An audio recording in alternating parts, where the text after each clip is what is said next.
Hello, everybody, and welcome to Taking Control, the ADHD podcast on True Story FM. I'm Pete Wright, and I'm here with Nikki Kinzer. Hello, everyone. Hello, Pete Wright. Nikki, today's conversation is a long time coming. Yes. A long Since time. November of 2020. Was that it? November? Well, that's when we first met her. Yes. Yes. And then the world happened. Yeah. And we had to shake some things up, and I am just so excited to have our guest back on the show with us today to share a bit of her experience in a fascinating time and place in which we live. Before we do that, head over to takecontroladhd.com to get to know us a little bit better. You can listen to the show right there on the website or subscribe to the mailing list, and we'll send you an email each time a new episode is released. You can connect with us on Twitter or Facebook at Take Control ADHD. And if this show has ever touched you or help you make a change in your life for the better with ADHD, if you've ever found that you understand your own relationship with your ADHD in a new way, we invite you to consider supporting the show directly through Patreon. Patreon is listener-supported podcasting. With a few dollars a month, you can help guarantee that we continue to grow this show, have fantastic guests, add new features, and invest more heavily in our community. Visit patreon.com/theADHD podcast to sign up today.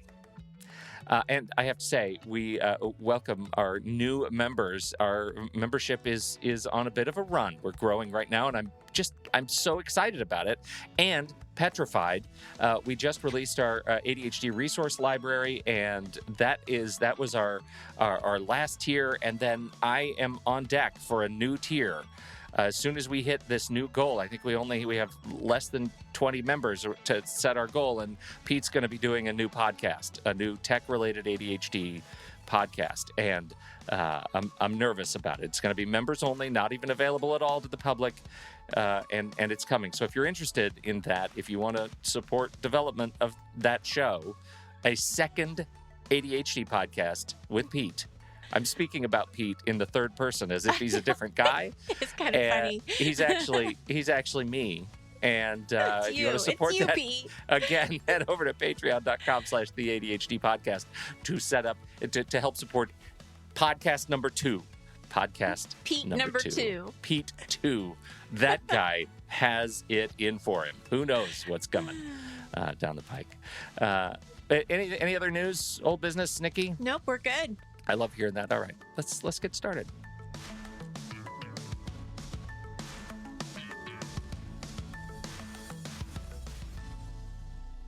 We met Sonal Singh as she was managing the virtual green room.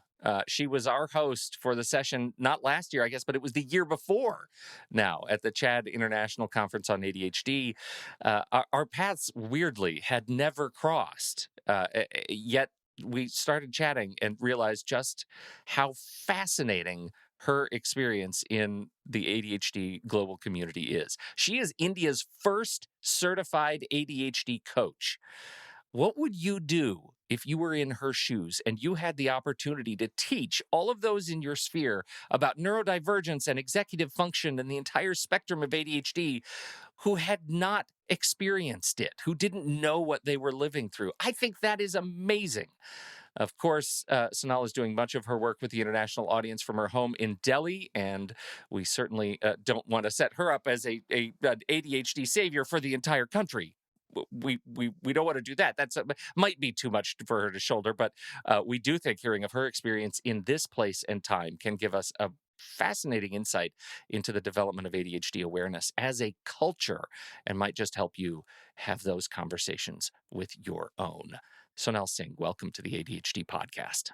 Thank you so much, Nikki, Pete. I'm so excited to be here. You're right. This has been a long time coming, and I'm glad that finally we worked it out. So, yeah. Absolutely. Well, I have a question for you right off the bat, because I am looking at your bio and I am seeing that you went to a lot of different universities. You have a lot of different degrees. What is your past experience and what led you up to being an ADHD coach? Yeah.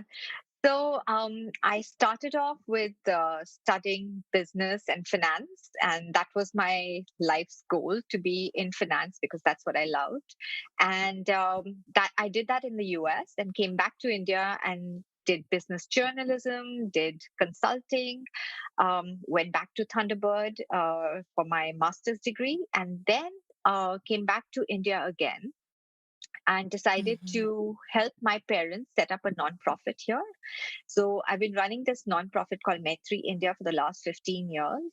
And as I was on this journey in my nonprofit, where we work to help people who are very vulnerable and marginalized, I also, of course, started my own family and started working a lot also with children who come from underserved communities. And what I found was that I had a child who, of course, has been affected by ADHD, who has ADHD. And there are lots of children that we were working with that also struggled to pay attention, that also struggled to have a lot of response inhibition, so to speak. So, their ability to control their impulses. Um, and there were a lot of learning disabilities that these kids were struggling with that was not getting supported in their environment. And this led me on the path to actually become an educational therapist, to learn what are learning disabilities, to start helping children with those differences, and also understand ADHD primarily because of my son. I was looking for an executive function coach here in India, and to my surprise, there was nobody. There was nobody. You could find a lot of people Mm-hmm. in the therapeutic space, which is great, Mm-hmm. but nobody who would coach a child or an adult for executive function skills, for emotional regulation skills, for social skills. And these are so core for children who are neurodiverse, for adults who are neurodiverse, right? So that's what brought me on this path that I felt I had to Yeah. help my son, I had to help these kids, I had to work with them. And yeah, I started training. I find that fascinating. You say you started training. You were in Delhi when you decided that you wanted to become an ADHD coach. How so? How how does one do that when the country's, I imagine the country's infrastructure around supporting ADHD coaching is non-existent? Absolutely not there. There is nothing that supports you here. So I actually started looking for all these international programs for ADHD coaching. So first of all, that was my first step. And I came across a couple of different programs, and of course there's ADCA. And Mm-hmm. when I started looking at what time I could do these programs, could I do it online? Did I have to be present in the US? Just figuring out those logistics. So there was the first class that I was signing up for was like at 12:30 a.m. in the morning till 2:30 in the morning. Ouch. And Ugh. yeah, so it was crazy, like just the schedule and the routine. But finally we discovered, like, we figured out a much better time. And yeah, I spent a year and a half just being on classes, these live online classes for a year and a half, and it was fantastic, so fabulous. um, and the training process was so fun, and I learned so much about myself. That was the other thing, right? As a parent to a child Mm-hmm. with ADHD, you realize that there's so much about yourself that you probably did not figure out, especially living in India. I realized that there were sections of ADHD, challenges, or people, the kind of behaviors, the kind of ways that you are in, uh, depicted me clearly. Like, that's who I was, and I found myself in on those pages, in those words. So that was a really Mm-hmm. interesting experience. Was it difficult to get your son diagnosed? Extremely tough. And the Mm-hmm. reasons for that are varied because when he was younger, um, we were not really, we could not find anybody who really wanted to give him a diagnosis. The philosophy in India is, for a large number of kids, that you don't want to label the child. So therefore, many people, many doctors can be absolutely averse to giving you a diagnosis. Yeah, I want to clarify that. What do you? They don't want to label the Yes, kids. Like, talk more about that because the difference between a label and a diagnosis is I guess should not be so fuzzy. Absolutely. So I think there is so much stigma in India around ADHD, around autism, around learning differences, that the community that supports or does these diagnoses very often will not actually label children if, until and unless the child is very extremely clear on that diagnosis. So in my son's case, we were not sure what exactly was it that he was struggling with. So was it learning differences? Was it, was it that he's on the spectrum? Was it that he has ADHD? It's only when he was 9 years old, and I took him to New York because we still didn't know what was going on, and it was such a frustrating experience that we finally got a diagnosis that he has ADHD and he has a learning disability. You had to come to New York to get it.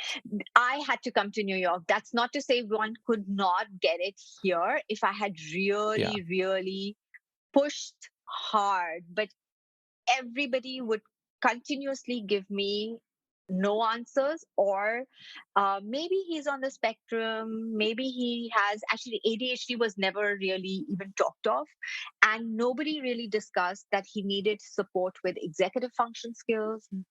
Emotional regulation skills was something that we were working on, but there were all these little dark spaces that you did not that I was not really supported or told about. That how do I really help him? How do I get him access to the services that he needs?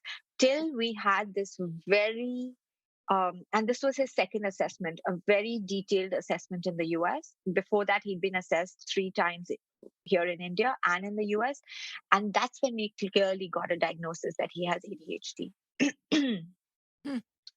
And this is not a unique experience. That's the other interesting thing. Yeah. There are so many kids over here that do not get diagnosed that easily, and even if they get diagnosed, they don't get the adequate support that they need. I work a lot with adults with ADHD, young adults with ADHD, Hmm. and many of them have recently been diagnosed rather than being diagnosed much earlier in their life, because either the Hmm. parents didn't want to take them and get them those kinds of sort of services, or it was that there was just no understanding, and many kids and many young adults have also been diagnosed with anxiety or depression instead of ADHD. So a lot of Yes. misdiagnosis as well. I can see that because that happens here, especially with women and young girls. I know with my own daughter, I had a hard time Hmm.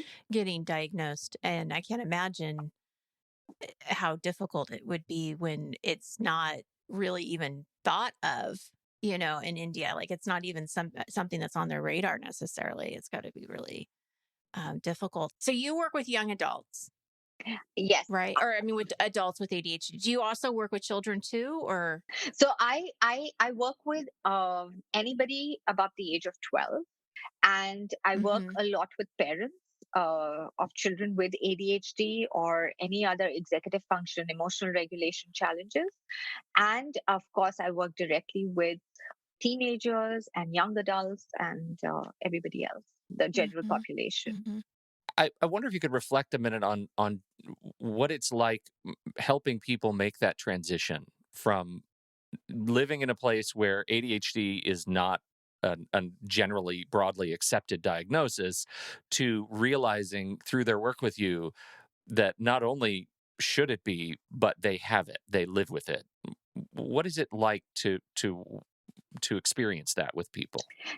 It's been such an interesting experience, honestly. So, yes, I work with a lot of young adults, like I said, who've either been recently diagnosed or they suspect that they have ADHD.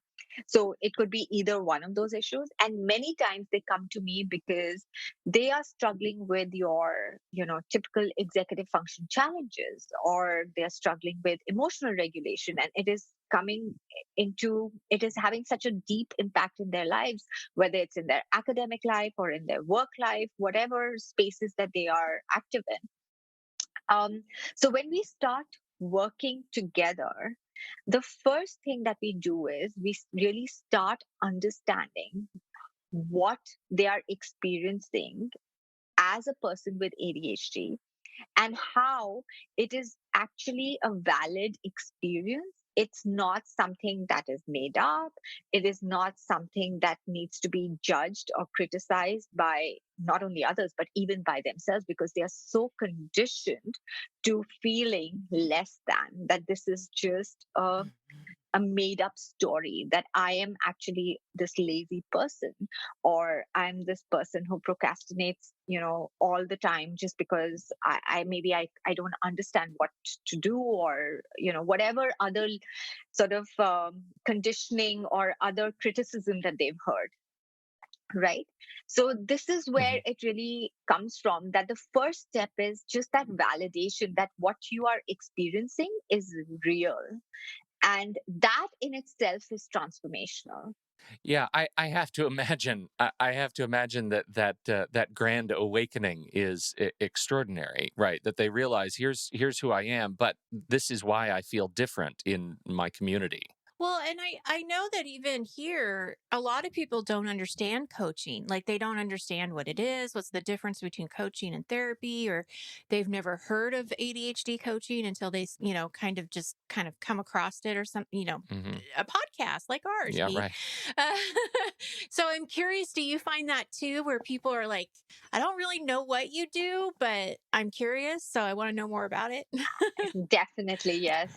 All the time. So the other thing is, in India, again, there's a lot of emphasis placed on being from the medical space. So, for example, when people seek support, they generally would rather go to a psychologist or a psychiatrist. And just the idea of coming to a coach who doesn't have the medical degree behind them is something that is very uncomfortable for many people. That is the first step. The second issue is that people don't really understand what is ADHD coaching, or what is executive function coaching, or emotional regulation coaching, or social skills for that matter, right? So there's a lot of education that really goes into it. When I do my first calls with people, when I go for webinars and I have these conversations with parents, right? So there's a lot of education that really takes place on what does coaching do, and how does coaching support you in ways that are actually sustainable, and something that you apply, and how is it actually different from just receiving therapeutic support, right? So that is the distinction that we make a lot of times in our first call. And people really are confused as to, why have I never heard of ADHD coaching before? Yeah, right. It's like this thing that doesn't exist, and if they will typically look for people outside of India if they've ever heard of ADHD coaching, never in India, because it just doesn't exist. How do you sometimes you're working with somebody and they really need therapeutic support, right? They might need a stimulant. They might need to work with somebody to get a prescription. How does that work for you in a community where a medical community that is so reluctant to give a diagnosis in the first place? Do you interface with the community to help educate and say it's okay to prescribe a stimulant? Can they get stimulants if they need them? Yeah. So now there are more and more doctors in certain spaces who are absolutely, doing these sorts of assessments and the diagnosis as well for people. It's increasingly happening, especially also for young adults and for children. There is Hmm. still a lot of stigma in the general community about medicating a child for ADHD, because there is this whole perception, my child's going to become a zombie, my child is going to get to be, really low on energy. So there are all these misconceptions on how medication really works. And that is what I do through my talks. And I know that there are, so I have now started working a lot with doctors as well. And I know that this is the process that many of them also follow, to talk to their clients or their patients about how medication actually works, the experimentation with different doses, the experimentation with different salts, because that understanding is absolutely lacking. That said, Mm. there is still a large number of doctors and a large number of patients who are present. The doctors are not diagnosing these patients in the way that they need to be diagnosed, or not prescribing the medication in the way that they need to be medicated, which is to say that they might give them one stimulant and that's it. And if that stimulant isn't working for the patient is at a loss, because they don't really know that they can go back and change the dose or change the salt, or try a different strategy around it. So that education is not Hmm. present. I can see that being a major disadvantage because it does take time to figure out what kind of medication works for you, and how discouraging to think, oh, well, this didn't work and that's all I have. Hmm. It's so you're spreading that word, I'm sure, when you're talking to clients to talk to them more about their options and their doctors, I would assume. Yeah, I have to imagine there's this like training about the language to use with your doctor. Yeah, Like, how do right. you communicate with people who are reluctant? How do you begin that process? Like, I'm making some assumptions here that's part of your coaching is to learn, the language and how to use it. Yeah, I'm actually just now starting to understand a lot more about how to work with doctors, and the lockdown hasn't helped in this process, of course. No. But yeah, we have initiated that process and that conversation. So in fact, I'm working with Ada and some of the other coaches in South Asia and Mhm. in Australia, to see if we can put together a program just specifically targeting doctors, the medical fraternity, psychologists, to communicate to them about how to work with the broader population that is not able to Mhm. access their services for variety of reasons, right? I think it's important to understand how you're seeing perception change, both at the micro level, the people that you are working with directly in India, and are you seeing it? Are you seeing those perceptions change? What kind of impact do you find that you're making? And I say you very broadly, like you and Ada and the experience that you're having, doing this Yeah, and work. the other coaches you're connecting with too, for Yeah. sure. Mhm. Yeah. So, like I said, in India, there aren't actually that many coaches, right? As in, like, there is nobody as yet. There's only me.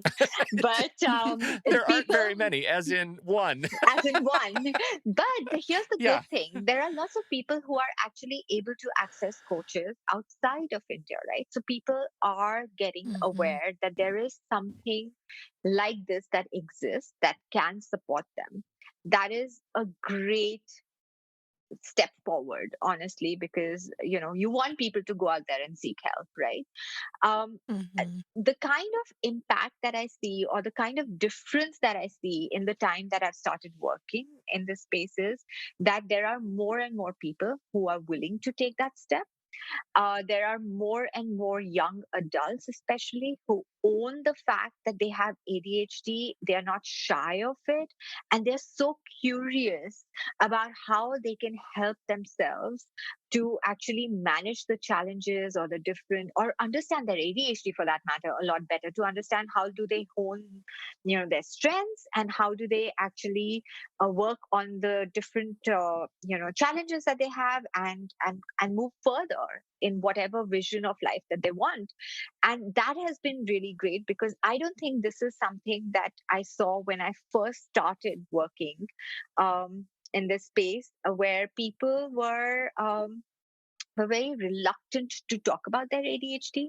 They were very reluctant to talk about it to other people. So we talk a lot around advocating for yourself, and being able to, understand and judge what are the spaces that you need to actually talk to people about your ADHD. So that has been really a great thing. And The other thing that I've really enjoyed, and this is coming from a coaching session I just had today, in fact, and it's just a reflection of the last few years, or the last couple of years, especially. This young adult that I was working with, or I have been working with, has been so delighted to have understood how her ADHD shows up in herself, what is the kind of strategies, survival strategies that she's had over the years, and how some of those survival strategies are not working. And she needs to have a new way of rewiring her brain, a new way of developing her toolkit, and that's what's going to take her further. And that self realization and that self awareness is what has been so amazing. And this is what I see with all the different young adults that I work with, the teenagers that I work with, which was not the case earlier. It was very much, I have ADHD, there's not, what can I do? Like, it was almost a crutch, or it was this resignation that I have to live like this, living in this state of, not being able to do the things that I have to do, or not making other people happy. So just a whole lot of like self doubt and lower self worth because of the fact that they just weren't Mhm. feeling validated. It's gratifying at some level as somebody living with ADHD that everything that you're talking about is it could I could use those same words, right? That's here you are in India working with Indian and international clientele, and all of the everything you're talking about is these are like universal concepts for me. Like that's you're speaking right in my backyard. How though does culture impact coaching when dealing with an international clientele? How do you handle that? That's a great question. So, like you said, there are so many similarities, right? The human experience as such is absolutely universal. Yeah. So that is a big thing, that when I'm working with international clients, we are connecting at that level. There are, of Mhm. course, cultural differences. So, for example, the way somebody in India experiences ADHD within their families, there's a lot of lack of support, there's a lot of stigma attached. Somebody who is in the international world out there may experience that same invalidation a little bit differently, not in the same way as somebody feels it here in India. So that understanding, sometimes I really have to be able to open my mind up to and be able to see with a different lens. So therefore, I actually spend a lot of time, and not just reading, but I have also lived in the United States. I have lived and Mhm. moved, traveled across the world. So there is this understanding of how people experience life in other cultures and communities. Um, and that has been a helpful experience too. But yeah, definitely Mhm. it requires me to shift my lens and to have a much more sort of an open mind to the fact that yes, this possibility can exist. So for example, ideas around gender, or sexuality, these are things that not everybody talks about very openly here in India, but people outside of India might actually really grapple with these issues as a part of their identity as a person with ADHD, and how do you actually support them through that time. Added to that, like I know it's pretty easy here when you see you see somebody struggling with ADHD and they are dealing with fractured attention, and I need to go get some help with ADHD, right? I just the bar of knowing when to go get help is lower, because we have a culture of acceptance here that has grown over decades, that makes it easier. My what I am thinking is the weight of of sort of crisis that I might have to be dealing with in a culture where no one is talking about ADHD. I have to deal with all of those unconscious stresses and cultural issues of cultural bias against ADHD before I'd be willing to even pick my head up and ask for help, ask for what is this that I'm dealing with. I imagine that there is sort of latent trauma around it that people Yeah. don't know how to talk about. Such absolutely yes. So many people I work with, and I think of myself as well, right? The fact that you have gone through life or are going through life where there is just a complete, not just a non-acceptance of ADHD, but at some level also thinking that you are creating this, whole persona of someone who is different, and honestly, like you don't fit that prototype or that way that you would imagine someone to have ADHD. And really it's not such a big deal. I struggle with those challenges too. So what makes you special, right? Why Hmm. is it such a challenge for you? uh, so that stigma is so strong because there is a complete non acceptance of somebody's diagnosis, and forget the diagnosis, even that's a bigger word. Just the fact that this is who they are, that they struggle with certain ways of being, they need that novelty, or they need to, for example, get up in the morning, and they need a certain structure and certain support to help them live their life a certain way, to for them to be successful. That and the perception is that's just unnecessary. This person is seeking attention, or this person is incompetent, right? So you're dealing with this burden. It's a massive shame, and the burden is constant. It is from your family, it is from your siblings, it is from your, the faculty in your school or in your college, it is from the peers that you have, it is in your work environment, because there's always that, yeah, this person just keeps making a big deal about something that we all struggle with, little realizing that no, he or she has a different intensity, it's a different wiring. So yeah, there's a lot Hmm. of I guess the word I'm looking for is uh, like, again, I'm going back to invalidation, but not really seeing the person for who they are. It shows, your clientele how brave and courageous they are to ask for help and Hmm. to say, I want to understand this. I want you to help me see this in a different lens. And what a blessing, really to have you. And I hope that more people in India will become coaches that you can have colleagues with, and, and be able to help more people. Because I can imagine there's a lot more people that need help that just you can help, Oh, you yes. know. Yeah, what are you finding in terms of like the demand for other people to become coaches? As of now, interestingly, and maybe it's a factor of, the fact that we are in lockdown, I've not had that Yeah. many people who've asked me about how can they become a coach. As of now, Mhm. whenever I interact with people, mostly it has been, how do I get help? What is the way that you can help me?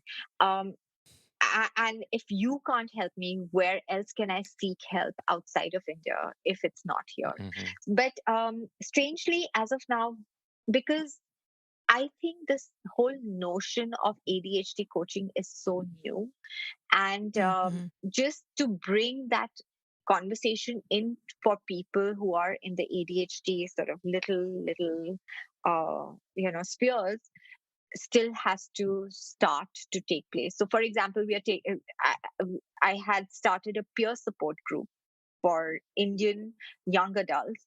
And we had such little uptake because people were reluctant to kind of be part of a peer support group, which was meeting in person.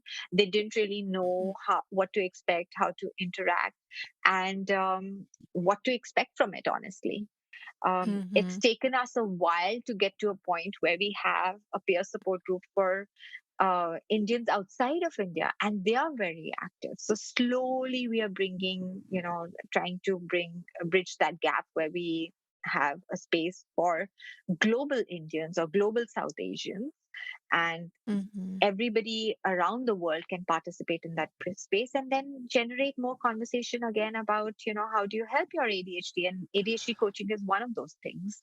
As we get to wrapping up, that is, you've just landed on the thing that I think I'm most interested in, which is making that pivot for people, like for a group that does not accept ADHD, even if they're living with it, to make the turn and realize, oh, I need to be able to accept this for myself.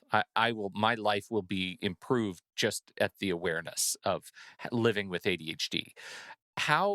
What do you think it is that helps people make that transition? From whatever I've seen with my clients and whatever I've seen again with myself, the first and foremost is like that self awareness that this lived experience is real and I'm not making this up. What I'm Mm-hmm. feeling actually exists, right? And that is huge. And knowing that there are others who can support you on this journey, that you are not just walking in the dark without really understanding why you are the way you are, right? So that I think has been my what I glean from this, what I take away from that. You're amazing. Yeah, so now that's just great. Yeah. If people want to learn more about your work, say they hear you on this podcast and they want to learn I would love to have my coach be the only certified ADHD coach in India. Where would they go? Yeah, so you can find me on www.sonalsinghcoaching.com. That's Sonal Singh, SONALSINGH, sonalsinghcoaching.com. And then on Facebook, I'm on Exceptional Minds, and on Instagram, I'm on ADHD Life Coaching. Excellent. Great. We'll put all those in the show notes for folks. Yeah. Thank you so much. Yeah, it's just really great to have you here. Any last words? What would you the first? It's very early here, so for folks who are watching the live stream, what would you leave them with? Give us a final message. I guess what I would leave you with is the fact that everybody in the US, especially, and in many parts around the world, are already walking far ahead than we are in India on this journey of understanding ADHD. And so much of what you do actually helps, show us the path of where we can go and how we can support each other here in India and really learn about living with ADHD in a way that is actually very fulfilling, that is meaningful, right? Because that is one of the experiences that many of us really don't know exists. So thank you for sharing Mm-hmm. those stories, and yeah, just being really authentic about your ADHD. That is so helpful because that's who you are, that's who I am, and living that life with authenticity is really helpful because that's what I can look forward to. Oh, That's lovely. That is a yes, it is. great message, Sonal. Thank you so much. And thank you, everybody, for downloading and listening to this show. We appreciate your time and attention. Don't forget, if you have something to contribute about the conversation, we're heading over to the Show Talk channel and our Discord server. You can join us right there by becoming a supporting member at the deluxe level. On behalf of Nikki Kinzer and Sonal Singh, I'm Pete Wright. We'll see you next week right here on Taking Control, the ADHD podcast.